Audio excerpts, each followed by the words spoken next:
NIT Faridabad से कांग्रेस की विधायक ने बीजेपी द्वारा जनसंवाद कार्यक्रम पर सवाल उठाते हुए कहा कि उनकी विधानसभा में कैबिनेट मंत्री मूलचंद शर्मा द्वारा किए जा रहे जनसंवाद का कार्यक्रम किया जा रहा है, लेकिन उन्हें इसके लिए न्योता नहीं दिया गया। उन्होंने कहा कि बड़े दुख के साथ कहना पड़ रहा है कि यदि बीजेपी सरकार वास्तव में जनता के दुख और समस्या को समाप्त करना और सुनना चाहती है तो उन्हें स्थानीय प्रतिनिधि को जरूर बुलाना चाहिए। इसको लेकर जब खुद उन्होंने जिला उपायुक्त से बात की तो उन्होंने कहा कि इलाके के संबंधित एसडीएम इस कार्यक्रम को देख रहे हैं। जब उन्होंने एसडीएम से बात की तो उन्होंने पंचायत डिपार्टमेंट पर बात टाल दी।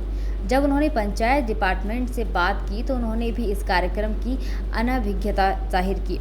फिर उन्होंने पंचायत डिपार्टमेंट के मंत्री से बात की, लेकिन उन्हें सबसे ज़्यादा दुख इस बात का हुआ कि जहां पर आज जनसंवाद कार्यक्रमों का आयोजन किया जा रहा है, उनमें से कई गांवों में जिनमें फतेहपुर, तगा, सिरोही और धौज में चुनाव आचार संहिता लगी हुई है और चुनाव आचार संहिता लागू होने के बावजूद अधिकारी उन गाँव के सरपंचों पर इस कार्यक्रम को सरकारी कार्यक्रम बताकर खर्चे का दबाव बना रहे हैं। वहीं नीरज शर्मा ने कहा कि यदि सरकारी कार्यक्रम है तो आचार संहिता में सरकारी कार्यक्रम करना और सरकारी पैसे का दुरुपयोग करना गलत है।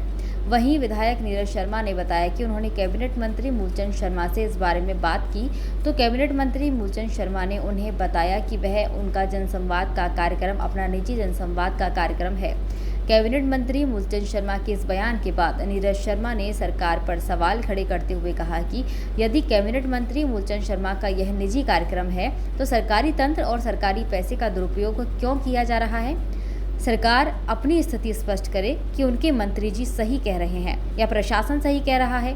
वहीं नीरज शर्मा ने कहा कि वह इसको लेकर चुनाव आयोग को पत्र लिखकर यह मांग करेंगे कि जो भी आचार संहिता का उल्लंघन कर रहा है उसके खिलाफ सख्त से सख्त कार्रवाई हो, चाहे वह अधिकारी हो या कोई भी।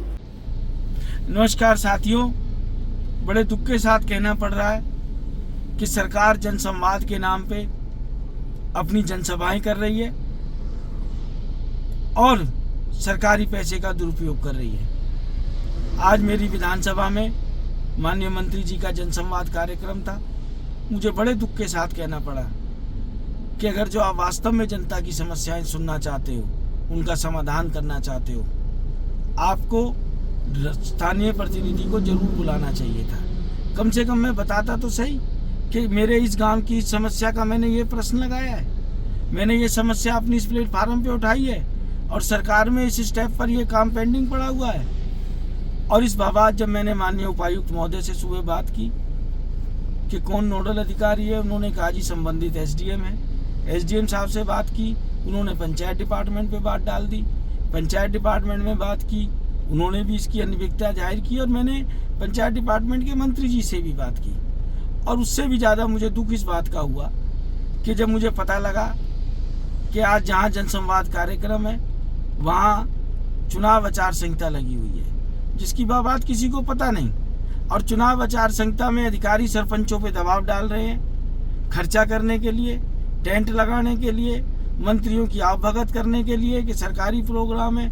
इसकी बात मेरी जब पंचायत विभाग के अधिकारियों से बात हुई, उन्होंने कहा जी हमें चिट्ठी मिली हुई है ऊपर से, ये सरकारी प्रोग्राम है। जब सरकारी प्रोग्राम है तो आदर्श आचार संहिता में कैसे सरकार खर्चा कर सकती है, कैसे पंचायत डिपार्टमेंट खर्च कर सकता है, किस तरीके से जनता के पैसे की बर्बादी हो सकती है। और सबसे ज़्यादा दुख मुझे इस बात का हुआ कि जब मेरी माननीय मंत्री मूलचंद शर्मा जी से बात हुई, उन्होंने कहा कि ये कोई सरकारी कार्यक्रम नहीं है, ये मेरा पर्सनल कार्यक्रम है, मेरा पर्सनल पार्टी का कार्यक्रम है। अगर जो ये मूलचंद शर्मा जी का पर्सनल पार्टी का कार्यक्रम है तो मैं ये सरकार से पूछना चाहता हूँ, सरकारी अमले का, सरकारी पैसे का दुरुपयोग क्यों हो रहा है। सरकार अपनी स्थिति स्पष्ट करे कि उनके मंत्री जी सही कह रहे हैं या प्रशासन सही कह रहा है। इस बाबत मैंने चंडीगढ़ उच्च अधिकारियों से भी संपर्क करने की कोशिश की, मेरी बात नहीं हो पाई है। और मैं सरकार को और चुनाव आयोग को पत्र लिख रहा हूँ कि जो भी इसके अंदर संलिप्त हैं, दोषी अधिकारियों या जो भी प्रशासन का व्यक्ति शामिल है, उस पर सख्त से सख्त कार्रवाई हो। जय